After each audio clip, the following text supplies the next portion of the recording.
Hi and welcome back to the cottage, everyone. Today I want to share with you 7 decluttering and organizing secrets that can be life-changing once you fully understand them.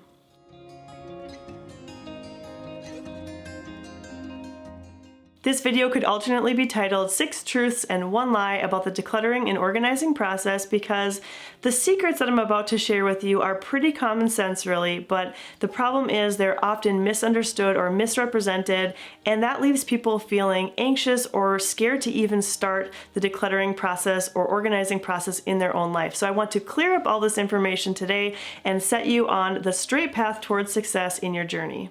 The first secret that I want to share with you is the truth that decluttering and organizing are not the same thing. Many people have them confused or bracket them both together, and they get frustrated when they try to organize and they aren't making any progress, or they try decluttering but yet that falls apart later on when the systems aren't in place and things are not put back and the clutter comes back in. And so even though I agree they go hand in hand, there are some distinct differences between the two. Decluttering is the act of removing the excess from our lives, all of those physical items that are cluttering up our spaces, and also the extra commitments that are taking up our time. We remove all of them, get things down to a reasonable level that's manageable, and that will then allow us to move to the organizing side of the equation, where we can then find homes for the items we've decided to keep, and also find systems that help our lives run smoothly so that we don't fall back into cluttering our homes and our spaces and our lives.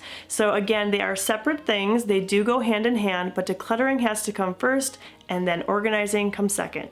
Secret number 2 is that clutter is a personal discomfort. And I'm highlighting the word personal here because it does vary from individual to individual. What one person is overwhelmed by and feels burdened by is not the same as the next. So if you go to somebody's home and they have things everywhere and you would see it as being clutter, if it's not causing them issues, if they're not burdened by it, if they're not overwhelmed by it, it is not clutter to them. It only becomes clutter when it becomes a burden. And that is important to realize, because if that is a personal feeling, it also means that decluttering is a very personal journey. It's a personal process. It does nobody any good for you to insert your own thoughts and beliefs about somebody else's clutter, going over to Aunt Jo's house and telling her what she needs to get rid of, or even your spouse telling them what they should do. This is personal. This is all on your own feelings. That's all you can control, is your own feelings. And so if you are feeling uncomfortable by your belongings and your surroundings and your life right now, then decluttering would be a good path to take.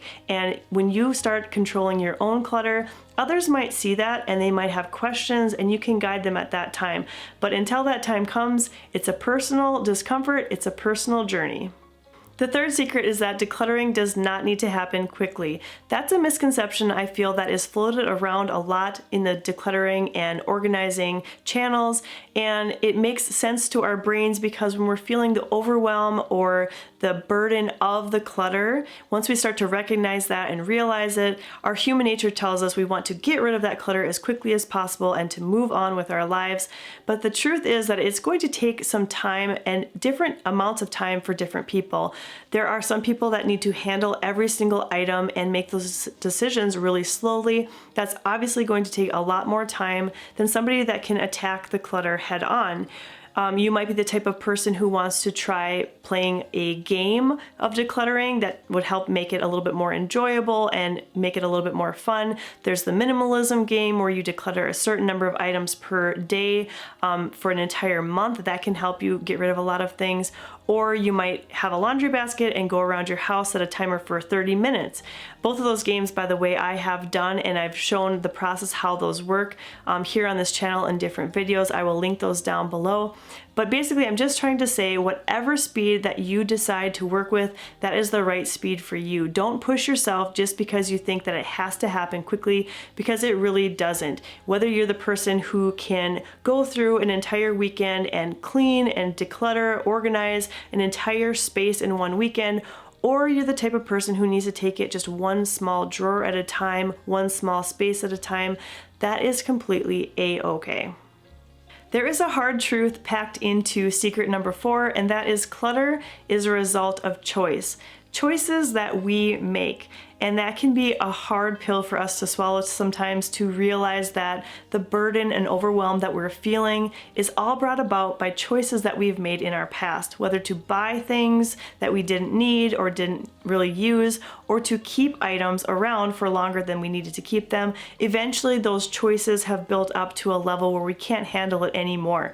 And it's really frustrating but it's true that those are choices that you have made. And I don't say that to shame anyone. I've definitely made those choices myself. I say it as a way for you to find perspective so that you can move forward in a more healthy way and make better decisions going forward.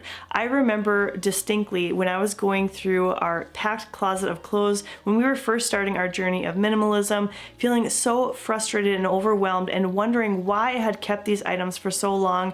And here I was dealing with them years later, and I had that feeling of I never want to go through this again. And that feeling, and taking ownership of that feeling and realizing that I brought myself to that place, is what really helped me to move forward and to make more positive, intentional decisions later on about what to buy and how long to keep things. So again, not to shame anyone, but the clutter that you're facing is a result of your choice, but you can make better choices going forward. Let's talk about the truth of organizing now with secret number 5, and that is organizing systems need to evolve. And this can be a discouragement to some people when they feel like they've gone through the hard work of decluttering and organizing and getting those systems in place. They want to be done with all of the work. They want to then move forward with smooth sailing and a generally clutter-free life from here on out. And sadly, that's just not the case. And the reason is because our lives are constantly changing. We have kids that are growing up, schedule changes, job changes, a whole host of things that could be happening that means that our organization system needs to change as well. And that is perfectly good, that systems, they need to evolve, they need to rise to meet those changes in our lives. It's okay to admit and take a step back and look at what we have and see how we can tweak it and change it just a little bit so that it can work better for our lives.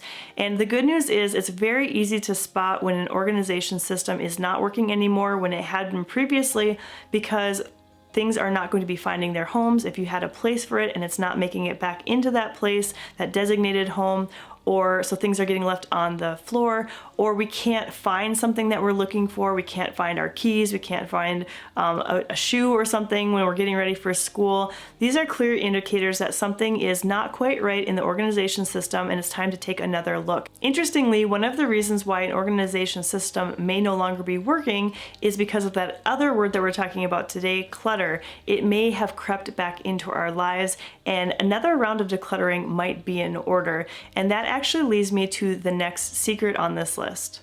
Secret number 6 is the truth that organizing keeps clutter levels down. Specifically, I am talking about the container method of organizing and recognizing that setting a boundary or a limit on the amount of items that we keep is very healthy and will help us maintain a good level of inventory in our homes and in our lives.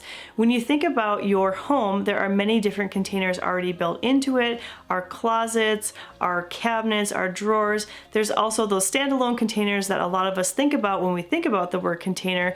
But essentially, all of them have a limit to how much that they can hold, and we need to respect those boundaries. When we recognize the finite nature of how much space we have to keep things, it really does help to make the decision process easier as well. For example, if we see an item of clothing at the store that we like, but we recognize that our closet, the container of our closet, is already filled to the maximum capacity, we have to either decide to eliminate an item from the closet to make way for the new one, or to leave that item at the store because there's not space for it. It takes the emotions out of it because we are dedicated to keeping that container at its limit. I have an entire video about the container method and detailing how it works to keep our inventory levels at a manageable level. I would encourage you to go and check it out. This is, again, another great example of how decluttering and organizing can go hand in hand.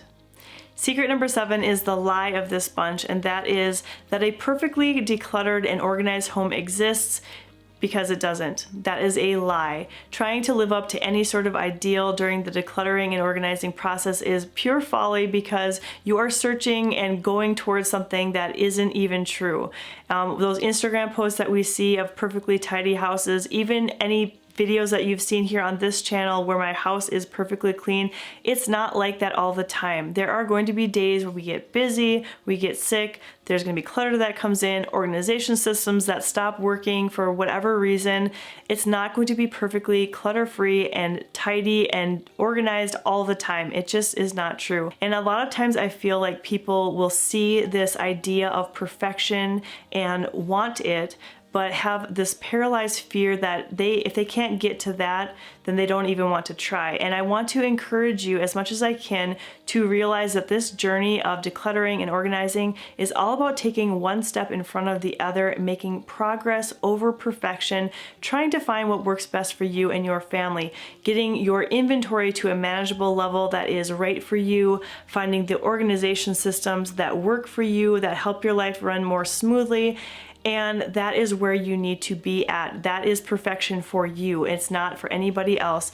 Run your own race, find your own perfect balance, and just live it. All right, that is my list of 7 decluttering and organizing secrets. I really truly believe that if you can understand these, they will help to improve your life and really focus on your own journey. I hope that they gave you a little bit of insight, a little bit of encouragement in understanding what is true and what is false, and recognizing that your journey is your own. Thank you so much for watching today's video, and I hope that you'll stop by the cottage again really soon.